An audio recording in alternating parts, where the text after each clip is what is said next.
सम्मानित साथियों, यदि आप हमारे इस चैनल आवाज़ का ऑफिशियल, जिस पर नियमित सुबह 5 बजे डॉक्टर अंबेडकर संदेश आपको मिलता है, आप हमारे इस चैनल को सपोर्ट करना चाहते हैं तो हमारा आपसे निवेदन है कि आप हमारे इस चैनल को सब्सक्राइब कर लें, वीडियो को शेयर, लाइक, कमेंट जरूर करें। सम्मानित साथियों, नमो बुद्धाय, जय भीम। हमेशा की भांति एक बार पुनः हम लेकर उपस्थित हो चुके हैं आज का डॉक्टर अंबेडकर संदेश लेकर, बाबा साहब डॉक्टर अंबेडकर संपूर्ण वाङ्मय खंड 39 से। आज हम बात करेंगे ऐसे विषय की, ऐसे बाबा साहब के विषय की, बाबा साहब से संबंधित जो विषय है। बाबा साहब कहते हैं अपनी उन्नति की खातिर हमें देश को मिलने वाली सत्ता में शामिल होना चाहिए। इस बात को लेकर ये विषय से आपने आइडिया लगा ही लिया होगा कि ये बाबा साहब का स्पीच, बाबा साहब का जो संदेश है वो पूरी तरह से राजनीतिक है, सत्ता आधारित है। ऐसे में यदि हमारा अंबेडकर संदेश जो पिछले गत 1 वर्ष से निरंतर हर दिन लगातार चलता रहता है, और ख़ासकर हम आपको बता दें ये अंबेडकर संदेश बाबा साहब डॉक्टर अंबेडकर संपूर्ण वाङ्मय खंड इस समय 39 के माध्यम से या विभिन्न खंडों के माध्यम से लेकर हम उपस्थित हो रहे हैं, और इसमें एक क्रम है, उसी क्रम में हम आगे बढ़ते हैं, यानी कि क्रम को तोड़कर आगे नहीं बढ़ते हैं। और ऐसी स्थिति में वर्तमान में जो लोकसभा का चुनाव भारत देश के अंदर हो रहा है, यदि बाबा साहब का ये स्पीच या संदेश, बाबा साहब डॉक्टर अंबेडकर संपूर्ण वाङ्मय का कोई भी खंड, कोई भी हिस्सा यदि वर्तमान चुनाव से संबंधित अगर लगे आपको कि ये संबंधित है, तो ये महज संयोग हो सकता है। इसलिए सम्मानित साथियों, अब हम बिना विलंब के शुरू करते हैं आज का डॉक्टर अंबेडकर संदेश प्रथम भाग। क्योंकि ये जो विषय है अपनी उन्नति की खातिर हमें देश को मिलने वाली सत्ता में शामिल होना चाहिए, तो ये 3 दिवसीय कार्यक्रम होता है Akhil Bharatiya schedule caste federation का, वर्किंग कमेटी का 3 दिवसीय कार्यक्रम है। इसमें पहले दिन क्या कुछ घटित हुआ हम विस्तार से आपको बताएंगे। आज पहला दिन, यानी कि ये पूरा जो प्रक्रिया है 3 दिन का, यहाँ बहुत सारे प्रस्ताव पारित किए गए, और ऐसे में ये लंबा कार्यक्रम है 3 दिन का। इसको हम 5 भागों में हमारे संकलनकर्ता इस अंबेडकर संदेश के आदरणीय विजय कुमार बौद्ध जी के द्वारा 5 भागों में इसको ब्रेक किया गया है, डिवाइड किया गया है। तो आज पहला भाग लेकर हम उपस्थित हुए हैं। बिना विलंब के हम शुरू करने जा रहे हैं आज का पहला भाग। क्या कुछ है, क्या कुछ पहले दिन होता है, पूरी वर्किंग हम आपके समक्ष रखते हैं। पूर्व घोषित कार्यक्रम के अनुसार all India schedule caste federation की वर्किंग कमेटी की बैठक पुणे के अहिल्या आश्रम हॉल में 2 अक्टूबर 1945 से 4 अक्टूबर तक हुई। सम्मानित साथियों, यहाँ 14 अक्टूबर गलती से अंकित हो गया है। ये 2 अक्टूबर 1945 से 4 अक्टूबर ही सही डेट होगी, क्योंकि 3 दिवसीय कार्यक्रम हुआ है, 2 अक्टूबर को, 3 अक्टूबर को और 4 अक्टूबर को। महत्वपूर्ण प्रस्ताव पारित किए गए। वो महत्वपूर्ण प्रस्ताव क्या है, इसकी बात भी हम लोग करेंगे। वर्किंग कमेटी की सभी बैठकों में भारतीय दलित वर्ग के इकलौते नेता, विशेष आमंत्रण प्राप्त माननीय डॉक्टर बाबा साहब अम्बेडकर उपस्थित थे। वर्किंग कमेटी का काम जिस हाल में होता था उसे बेहतरीन ढंग से सजाया गया था। इस बैठक में वर्किंग कमेटी के सम्माननीय सदस्य अध्यक्ष Rao Bahadur N Shivraj, Shri A D. Badapalli, Shri S. Salena Madras से, श्री जे.एन. मंडल, श्री आर.एल. विश्वास बंगाल से, श्री डी.एल. पाटिल, श्री खंडारे मध्य प्रांत से, और मुंबई प्रांत के Shri B A. Gaikwad, Shri R R. Bhole, Shri B H. Karale और महासचिव श्री पी.एन. राजभोज उपस्थित थे। वर्किंग कमेटी के निर्णय की समीक्षा करने के लिए तथा हमारे पूजनीय नेता के दर्शन के लिए कई प्रांतों के शेड्यूल कास्ट फेडरेशन के कार्यकर्ता पुणे में इकट्ठा हुए थे। विभिन्न प्रांतों से कई डिप्यूटेशंस लेकर लोग आए थे। हर प्रांत से आने वाले टेलीग्राम्स की बरसात हो रही थी। आपातकाल सदस्य हालात में हो रही वर्किंग कमेटी के निर्णय की ओर समूचे भारत में दलित वर्ग का ध्यान लगा हुआ था। इस बैठक में हिस्सा लेने के लिए डॉक्टर बाबा साहब अम्बेडकर सोमवार दिनांक 1 अक्टूबर 1945 की रात मुंबई से रवाना हुए। मंगलवार दिनांक 2 अक्टूबर 1945 को तड़के पुणे स्टेशन पर अपने पूजनीय नेता के सम्मान में तथा दर्शन प्राप्त करने के लिए कई लोग उपस्थित थे। डॉक्टर बाबा साहब जैसे ही पुणे स्टेशन पर पहुंचे, डॉक्टर बाबा साहब अम्बेडकर की जय, अम्बेडकर जिंदाबाद आदि नारों से वातावरण गूंज उठा। डॉक्टर बाबा साहब अम्बेडकर की ओर से राव बहादुर शिवराज के अहिल्या आश्रम में पहुंचते ही उत्साह के साथ उनका स्वागत किया गया। इस प्रकार उत्साह भरे वातावरण में वर्किंग कमेटी के कामकाज की शुरुआत हुई। पहला दिन। अब पहला दिन क्या कुछ होता है ये जानना दिलचस्प रहेगा। मंगलवार दिनांक 2 अक्टूबर 1945 को दोपहर 2 बजे वर्किंग कमेटी की मीटिंग राव बहादुर एन शिवराज की अध्यक्षता में और डॉक्टर बाबा साहब अम्बेडकर के मार्गदर्शन में शुरू हुई। पहले अस्पृश्य समाज के एक माननीय नेता मद्रास के राव बहादुर श्रीनिवासन की मृत्यु पर अध्यक्ष द्वारा शोक प्रस्ताव रखा गया और उनके बहुमूल्य कार्य की प्रशंसा की गई। सबने खड़े होकर प्रस्ताव को मंजूरी दी। उसके बाद अब तक हुई उन्नति का सिंहावलोकन किया गया। आज के वैश्विक हालात और हिंदी राजनीति के बारे में सोच विचार किया गया। इन दोनों के परिप्रेक्ष्य में पक्ष की अगली नीति की स्थूल रूपरेखा बनाई गई। यहाँ पर हम आपको बता दें, राव बहादुर एन श्रीनिवासन का जो यहाँ पर मृत्यु हो गई, उनके शोक संवेदना व्यक्त करने के लिए भी यहाँ पर एक प्रस्ताव पारित किया गया। उस प्रस्ताव की बात हम आगे जरूर करेंगे, लेकिन हम आपको बता दें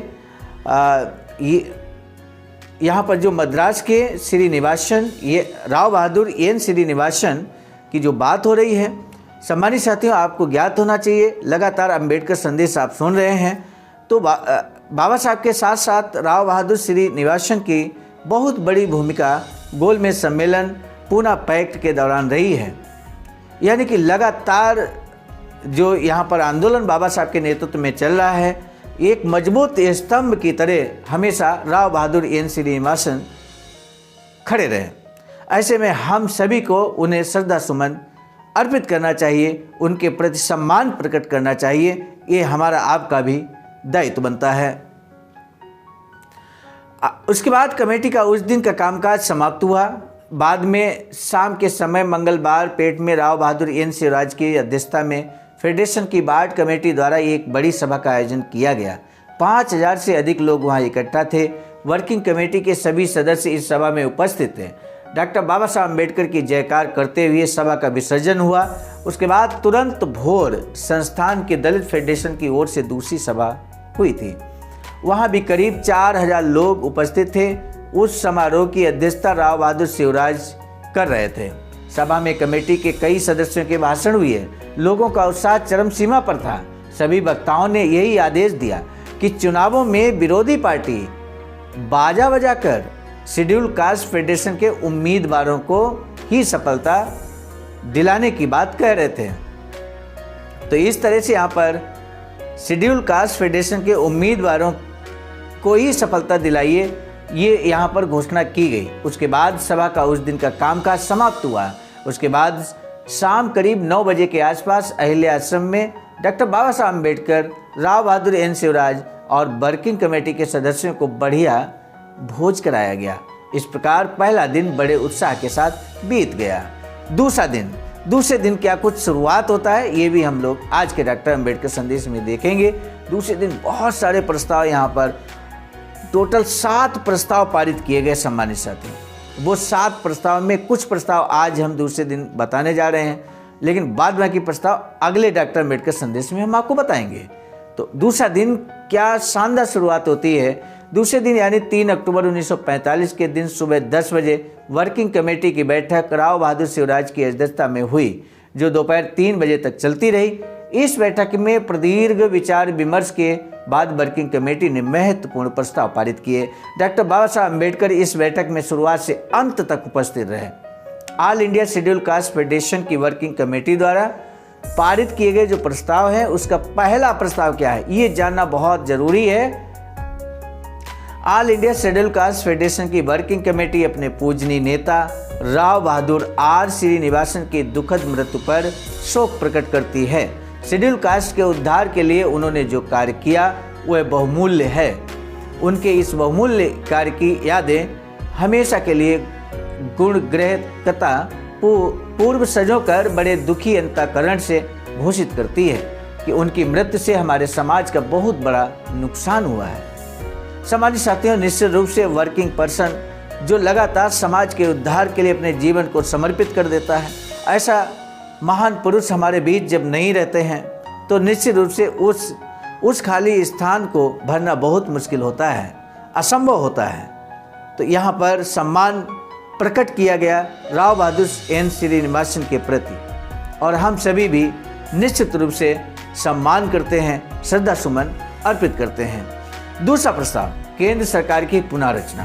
अंग्रेज सरकार द्वारा हिंदी केंद्र सरकार की पुनर्रचना, यानी कि भारत की बात हो रही है, हिंदी केंद्र सरकार अर्थात भारत की बात हो रही है कि पुनर्रचना के बारे में की गई घोषणा के बारे में all India schedule caste federation working committee ने काफ़ी और सभी पहलुओं पर सोचा विचारा है। सरकारी घोषणा के अनुसार आज़ाद हिंदुस्तान के लिए संविधान बनाने का सुनहरा मौका हिंदी लोगों को ही देने के बारे में प्रबंध किया जाने वाला है। ये अगर सच है तो सरकार की प्रस्तुत योजना को ये वर्किंग कमेटी मान्यता नहीं दे सकती। वर्किंग कमेटी की राय में केंद्र सरकार के विधिमंडल की रचना प्रातिनिधिक बिल्कुल नहीं है। दुनिया में इस प्रकार का अप्रातिनिधिक विधिमंडल शायद इकलौता यही होगा। केंद्रीय विधिमंडल के चुनावों में मतदान के लिए इतनी योग्यताएं आवश्यक हैं कि देश के वयस्क लोगों में से 9 से अधिक लोगों को न्यायपूर्ण तरीके से मिला मतदान का अधिकार भी उनसे छीन लिया गया है। इसी केंद्रीय विधिमंडल में अनुसूचित जातियों और हिंदी ईसाइयों का कानूनन कोई प्रतिनिधित्व नहीं दिया गया है। वर्किंग कमेटी को लगता है कि इस प्रकार अप्रातिनिधिक विधिमंडल को चुनकर उस विधिमंडल से पुनर्रचित केंद्र सरकार निर्माण करना, यानी देश की सत्ता पूरी तरह सत्ता मदान गिने चुने अप्रातिनिधिक लोगों के हवाले करने जैसा है। अंग्रेज सरकार ने अगर तय कर लिया हो कि वह अपनी ही योजना को कार्यान्वित करेगी तो पुनर्रचित केंद्र सरकार के कार्यकारी मंडल में शेड्यूल कास्ट को उनके न्यायपूर्ण हिस्से के अनुसार प्रतिनिधित्व दिया जाना चाहिए। ब्रिटिश सरकार को वर्किंग कमेटी की ये जोरदार सूचना है। हिंदी केंद्र सरकार में अगर शेड्यूल कास्ट की सीमित प्रतिनिधित्व दिया जाने वाला हो तो इस प्रकार उनके पूर्ण प्रतिनिधित्व के न्यायपूर्ण अधिकार को अगर निरस्त किया जाने वाला हो तो ब्रिटिश सरकार का ये काम शेड्यूल कास्ट के नज़रिए से विश्वासघातपूर्ण ही होगा।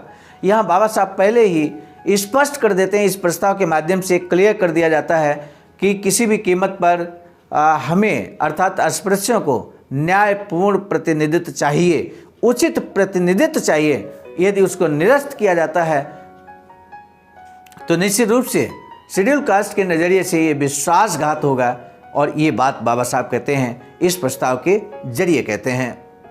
सामान्य साथियों, आज का डॉक्टर अंबेडकर संदेश निश्चित रूप से यहाँ पर कई महत्वपूर्ण बातों को लेकर कई महत्वपूर्ण प्रस्ताव और एक दुखद सूचना के साथ यहाँ पर आज का डॉक्टर अंबेडकर संदेश समाप्त होता है।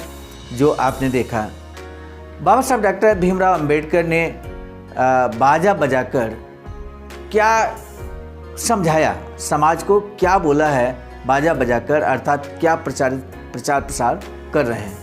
हम सभी इस बात से वाकिफ़ हैं कि सबसे पहले बाबा साहब ने 1936 में स्वतंत्र लेबर पार्टी बनाई थी, जो राजनीतिक पार्टी थी। इसके बाद स्वतंत्र लेबर पार्टी लगभग 4-5 पहला चुनाव स्वतंत्र लेबर पार्टी के अधीन ही 1937 में हुआ था, और इसके बाद 1942 और 43 में जाकर बाबा साहब ने यहाँ पर स्वतंत्र लेबर पार्टी की जगह एक तरह schedule caste federation, Akhil Bharatiya schedule caste federation नाम की राजनीतिक संस्था बनाई। और अब जो इलेक्शन यहाँ हो रहे हैं वो Akhil Bharatiya schedule caste federation के माध्यम से ही हो रहे हैं, और इसी संगठन के जरिए, इसी पार्टी के जरिए कैंडिडेट्स को खड़ा किया जा रहा है। तो ये बात भी हम लोगों को साथ साथ समझना है कि किस तरह से बाबा साहब का राजनीति पर विशेष जोर था। मैंने पहले ही ये बात बोला है कि यदि कोई भी अंबेडकर संदेश वर्तमान परिप्रेक्ष्य में, वर्तमान परिदृश्य में, जैसा कि आप सभी जानते हैं कि लोकसभा का चुनाव इस समय चल रहा है, तो कोई भी अंबेडकर संदेश अगर मैच करे कहीं किसी घटना से, किसी राजनीतिक दल से, तो आप उसको मात्र संयोग समझेंगे, और मात्र संयोग ही होगा, क्योंकि हम लगातार क्रम से अंबेडकर संदेश जो बाबा साहब डॉक्टर अंबेडकर संपूर्ण वाङ्मय है, खंड 39 है, वहाँ से आप तक पहुँचाने की कोशिश कर रहे हैं। और उद्देश्य सिर्फ ये है कि बाबा साहब का जो संपूर्ण साहित्य है, बाबा साहब डॉक्टर अंबेडकर संपूर्ण वाङ्मय है, आज ये हार्ड कॉपी में मौजूद ज़रूर है, लेकिन इसको हम सोशल मीडिया के जरिए, यूट्यूब के जरिए, यूट्यूब चैनल आवाज़ का ऑफिशियल के जरिए जन जन तक पहुंचाना हमारा उद्देश्य है। आप यूट्यूब पर सर्च करें बाबा साहब डॉक्टर अंबेडकर संपूर्ण वाङ्मय खंड 39 या बाबा साहब का ये स्पीच, तो तुरंत ही खुलकर आपके सामने आ जाएगा। यही हमारा उद्देश्य है और निश्चित रूप से इस उद्देश्य के साथ आप भी जुड़े हैं। लगातार आप सभी का सपोर्ट, समर्थन और हर तरह से सहयोग मिल रहा है, तो निश्चित रूप से हमें आप पर पूरा भरोसा है कि आप इस अंबेडकर संदेश को जन जन तक पहुंचाने के लिए शेयर जरूर करेंगे। ये जो अंबेडकर माह लगातार चल रहा है, इस समय धूमधाम से अंबेडकर जयंती की तैयारियां चल रही हैं और आप भी तैयारी में बिजी होंगे, लेकिन थोड़ा समय बाबा साहब को जानने समझने के लिए ज़रूर यूँ ही देते रहिए। इसी आह्वान निवेदन के साथ ये दूसरा जो प्रश्न है वो भी हम पढ़ देते हैं। डॉक्टर बाबा साहब अप्रातिनिधिक विधिमंडल संदर्भ में क्या कुछ कहते हैं? इन दो प्रश्नों में से किसी एक का जवाब आपको देना है, और यदि दोनों प्रश्नों में से किसी एक का भी जवाब आप नहीं देना चाहते तो कोई बात नहीं है। आज के डॉक्टर अंबेडकर संदेश के बारे में अपना व्यू आप रख सकते हैं कमेंट सेक्शन में। अब दीजिए इजाज़त। आप सभी को सादर नमो बुद्धाय। जय भीम।